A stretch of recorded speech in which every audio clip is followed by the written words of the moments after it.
Hello and welcome to our video on Rich Dad, Poor Dad, a book written by Robert Kiyosaki. Have you ever noticed that some people are really good with money, while others struggle to pay their bills? Well, that's what this book is all about. It teaches us how to be smart with our money and how to make it grow.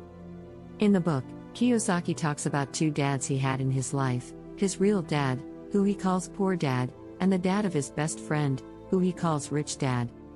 Poor Dad was really smart and went to college, but he always had a hard time paying his bills.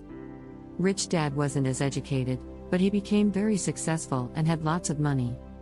Kiyosaki learned a lot of important lessons from both of his dads, and he wants to share those lessons with us. One thing he learned from Rich Dad is that it's not always what you make, but what you do with what you make that matters. In other words, it's not just about earning money, but also about saving and investing it wisely. Rich Dad also taught Kiyosaki about something called assets and liabilities.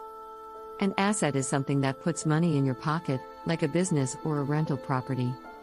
A liability is something that takes money out of your pocket, like a car or a house that you have to pay for.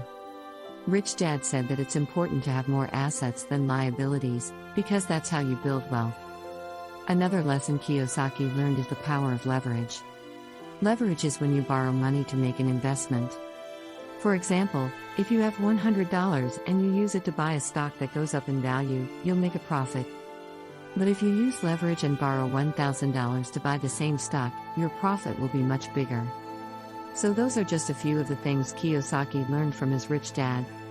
He also talks about the importance of being financially literate, or knowing how to manage your money, and the power of entrepreneurship, or starting your own business. Overall, Rich Dad, Poor Dad is a really helpful book for kids and adults alike. It teaches us how to be smart with our money and how to build wealth for the future. Thanks for watching.